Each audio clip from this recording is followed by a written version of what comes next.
Hello everyone, I am Arash Mehrjou from Max Planck Institute for Intelligent Systems and et al. Zurich, and I'm glad to talk about our recent research in this symposium on machine learning and dynamical systems at the Fields Institute of University of Toronto. This work is a collaboration with Andrea Janelli from et al. Zurich and Bernhard Scholkopf from Max Planck Institute for Intelligent Systems. In this work, we use machine learning tools to transform the stability information of a system into a quantifiable object that facilitates learning a nonlinear dynamical system from its observed trajectories. First, let's look at some background information and notations. In this work, we deal with deterministic nonlinear dynamical systems that are represented as ordinary differential equations, or ODEs. The ODE is represented by a vector field denoted by F that determines the trajectories of states when starting from an initial state represented by x0. We assume the state space is an n-dimensional Euclidean space that is represented by Rn. An equilibrium is defined as the state where the vector field vanishes. There are different types of equilibrium states in nonlinear dynamical systems, but here we focus on isolated equilibria, meaning that we work with an equilibrium that is a single isolated point in Rn and not a continuum of states. We also define the flow function, denoted by phi, as the specified integral of the vector field that takes the initial state and transfers it to another state at time t. The important object of our interest in this study is called the region of attraction, or ROA, that is defined to be the set of all initial states that eventually converge to a target equilibrium. It is often a compact open set in Rn. The goal of this work is to learn the vector field F together with the region of attraction in the presence of two pieces of information. The first piece of information that we take as a prior is that the system is stable around the target equilibrium. And the second piece of information is a few trajectories obtained by experimenting with the system. In practice, trajectories are sampled at discrete times and are likely to be distorted by a deterministic or probabilistic function, as denoted by G in this formulation. Epsilon 1 serves as a source of randomness that makes the function G probabilistic. As the samples can also be taken at non-regular time intervals, we use a preliminary interpolation step and feed a function of time to each trajectory. This step serves two purposes. First, it can give an estimate of the state value at each time within the time interval of that trajectory, and is not sensitive to non-regular sampling as well. Second, it can eliminate the additional independent noise from the trajectories that is represented here by epsilon 2. Notice that we have separated two sources of randomness, as the first one, epsilon 1, cannot be eliminated by simple interpolation. Experimenting with the system usually incurs some cost that should be kept minimal as much as possible. It is intuitively clear that every trajectory gives some information about the underlying vector field that has produced it, but that amount of information is not easily measurable. We consider a setting that we are allowed to design a series of experiments to learn about the system. In this case, the relevance of information of each trajectory to the properties of the system in which we are interested should direct the experimental effort when we are given limited budget to run experiments. As stated before, we take local stability of the system around an equilibrium of interest as a prior knowledge. In linear systems, this qualitative information shows itself in the spectrum of the Jacobian matrix of the vector field at the equilibrium. In nonlinear systems, Lyapunov theory characterizes a function whose existence guarantees the stability of the system. However, there is no general method to construct that function except for a small class of nonlinear systems. Unlike linear systems whose stability property is global, in nonlinear systems, stability is often local around the equilibrium and is only within the stability region of that equilibrium. There is also no universal method to find the stability region of a stable equilibrium of a generic nonlinear system. Expectedly, Lyapunov function and region of attraction are connected to each other through the lemma shown in this slide. This lemma states that the level sets of a Lyapunov function on which the evolution of the system is in the direction of decreasing the value of the Lyapunov function lives within the region of attraction. However, a poor choice of the Lyapunov function can result in an extremely conservative inner estimate of the region of attraction that is not desirable in many downstream applications. Given the connection between Lyapunov functions and the subsets of the stability region, the challenge to obtain an accurate estimate of the region of attraction boils down to finding a good Lyapunov function. As a flexible function approximator, we parameterize the Lyapunov function using a deep neural network. To facilitate the estimation of this function, we can enforce some of the properties of Lyapunov functions as inductive biases to the employed neural network. For example, to impose the positivity of the Lyapunov function, capital V, rather than implementing it directly, we can implement another function, little v, that gives the main function capital V when multiplied by itself. The process to estimate the region of attraction briefly goes as follows. We found it quite important to initialize the neural network properly. One way to do it is to pre-train the network to approximate a quadratic function. The reason being, a quadratic function can be a good approximation of the target Lyapunov function sufficiently close to the equilibrium. After pre-training, the largest level set of the Lyapunov function that remains within the region of attraction is found by line search along the level values. To adjust the shape of the level sets, the current largest level set is expanded by multiplying its level value with an scalar larger than 1. Then a number of samples are taken from the gap between the previous and the new level sets. Trajectories starting from some of these samples that go into the current estimate of the stability region are taken as positive samples, while those samples whose trajectories do not enter this set are taken as negative samples. Positive and negative samples are then used to train the neural network as a classifier.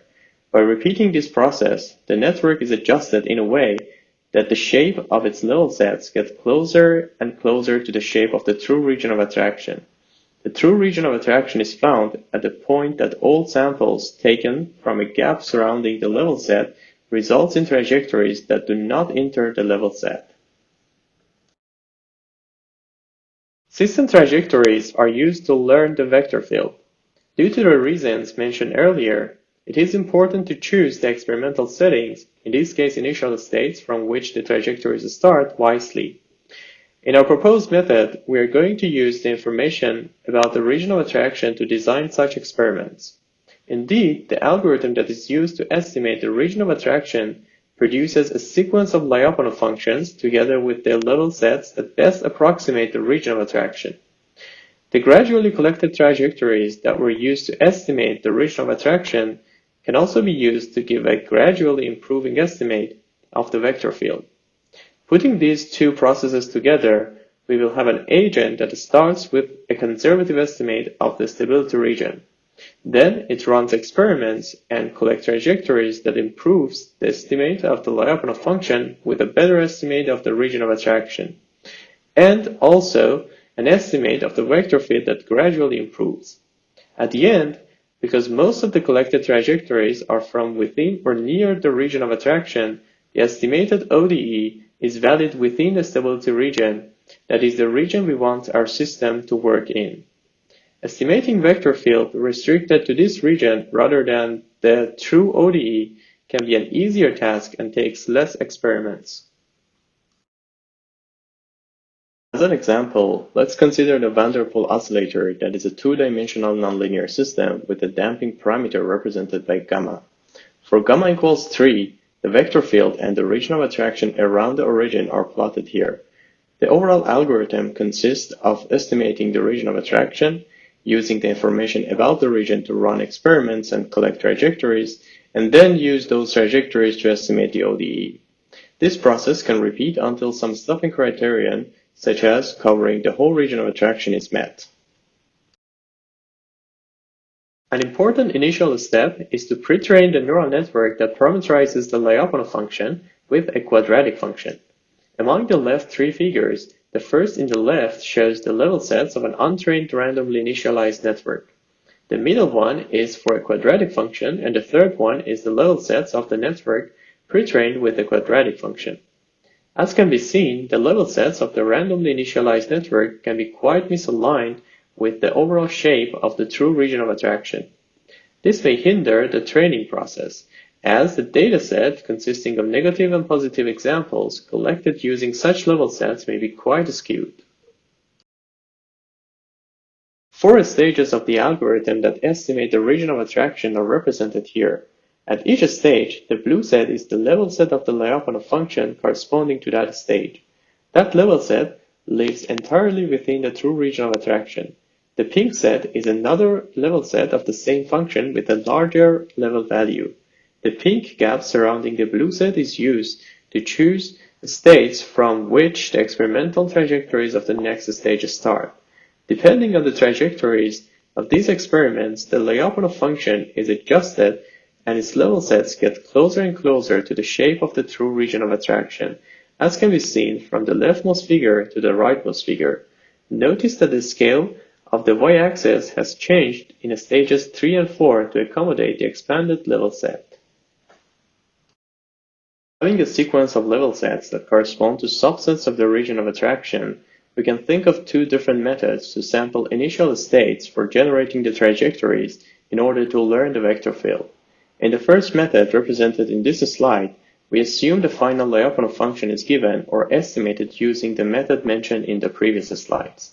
Then a sequence of level sets are produced using the same function, but for a decreasing sequence of level values. For each level set, the initial states are taken from an inner gap near the boundary. The gap is constructed by subtracting a smaller level set from the current level set that corresponds to the current level value multiplied by a constant, alpha, smaller than 1.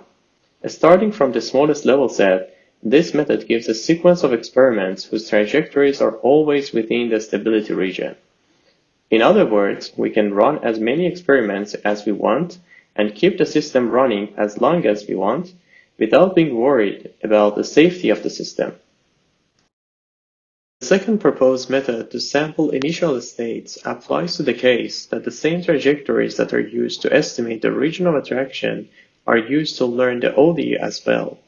Even though this method requires less experiments, it is not guaranteed that all initial states results in stable trajectories.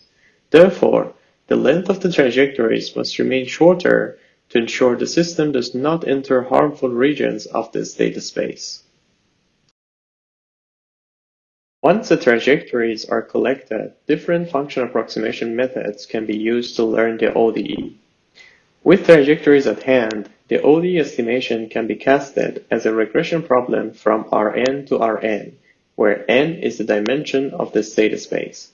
For example, in the van der Pol ODE that is denoted here, the regression will be from the variables on the right-hand side, which are colored blue, to the variables on the left-hand side, which are colored red.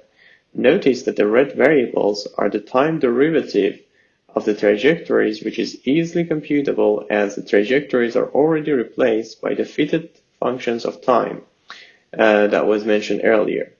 Here, we compare kernel methods and neural networks as function approximators to learn the ODE. In this slide, we use the first sampling method as described in the 2 previous slides, where multiple level sets of a single Lyapunov function are used to guide the experimentation with the system.